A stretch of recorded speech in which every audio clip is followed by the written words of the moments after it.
Hey everybody, Mike Johnson, Pwinsidertv here with the Blue Meanie. You had a pretty nice little social media run for yourself recently with the hashtag BWO Rumble. Yes. Trying to get yourself into the Royal Rumble. Obviously, how'd that work out? Well, actually, it actually almost did work out. Had a few people up there pushing for me. We reported on the site. We heard JBL actually. Yes. Now, how ironic is that, considering the background? Yeah, I mean, given our background, people would be shocked. But back after the incident in '05, we made up and made amends, and we keep in touch. We're Twitter buddies and all that good stuff. But he pushed for me. There's a few people, other people who pushed for me. I won't blow up their spot, but they really did try to help, and it almost got done. But unfortunately, But last night we came out in the PWS Rumble, and we had a great reaction, and we had a great time, and I'm doing good things between that and being a coach at the Monster Factory. We've got one of our students down at NXT right now, Steve Cutler. Luis Martinez has just flown down last weekend for a tryout. And then right now I'm teaching Matt Riddle from the UFC. How is it getting someone from UFC with that background to kind of embrace wrestling? Because obviously it's similar, but the physicality is very different. Oh, he's got all the groundwork down. I mean, we just got to take all his shoot stuff and make it pro wrestling. And he's a huge fan. He was going to do pro wrestling before UFC, and his agents and stuff push him more towards the mixed martial arts, but he's a natural, and I wouldn't be surprised if we see him do big things in the business.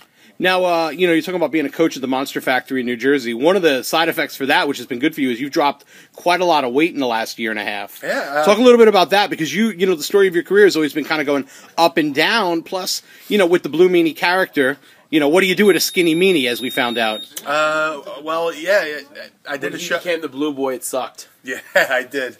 Well, I'm the in-betweeny meanie, as Tracy, my Mrs. Meanie calls me. I did a show, House of Hardcore, for Tommy Dreamer, and Tommy Dreamer reached out to me the next day and said, "Hey, man, the doctor came to me and said your blood pressure's at like a pre-stroke level." That Monday, I went to the Monster Factory gym and just started lifting weights and started eating right. And my buddy Sebastian got me on a diet plan, and I'm down to 65 pounds so far. I still want to lose a little bit more, put on some size, and build a better meanie. Do you find as it's older, it's harder to get the weight off this time around? I still feel young. I still feel like a kid. I'm 41, but I still feel like I'm in my 20s. So it's just a mentality. And I got good people around me. I got a good support group with Danny Cage, Bill Wiles, QT Marshall. Maki. Yeah.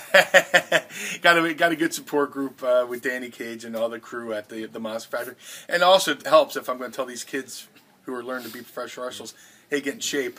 What better way to do it than get in shape myself? Very cool. Yeah. Now, you're going to be on the WWE Network sometime in the next few months. They're going to be doing a lot of BWO-related stuff. Yes. How much fun was that for you to kind of go back and run around Titan Tower? And I guess, I haven't seen the footage, obviously, but I kind of envision it as being like the 21st century version of you and Stevie running around Todd Gordon's office at Carver W. Reed. I mean, it was a blast. I couldn't believe we got away with some of the stuff we got to do. The ECW Unreleased Volume 3 it came out really good. That comes out in April. We did Meanie and Stevie take over the WWE Network. That should be airing in March, hopefully. And I mean, it was a blast. Me and Stevie have a natural chemistry, and then throw Joey Styles into that, and Joey Styles was our foil, throughout the whole thing, and I love Joey, and it was a great opportunity. I mean, who would have thought, in 2014, 2015, we would still be doing something like this.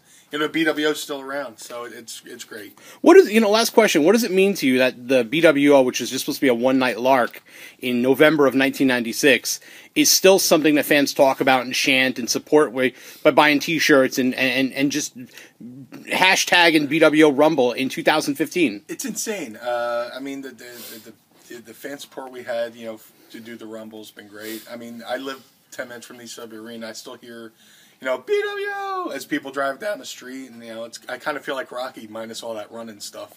Just Meanie, BWO, ECW. But it just shows, the impact ECW had on this business, and how it did for the wrestling industry, and people still feel for it. I mean, it's like a family heirloom. hey kids, this is what I liked, you know, and they pass it on down to their kids, and then there's a whole new generation of ECW fans. Well, make you a deal. Anytime you want to run those steps at the art museum, I'll come and film it. I have a brown paper bag ready.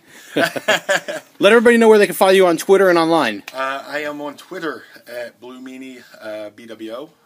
You can buy some BWO shirts at ProWrestlingTees.com/Blue Meanie. I'm on Facebook under my real name, Brian Heffron, and if you want to learn how to get into pro wrestling, go to monsterfactory.org. We have wrestling shows. We have birthday parties. We do all the gimmicks at the Monster Factory. Larry Sharp's world famous Monster Factory, and we're doing good things. We're trying to get back. I'm trying to get back to the business that gave so much to me. So all right, trying to take from it. All right, thank you, Meanie. Thank you, and see you later.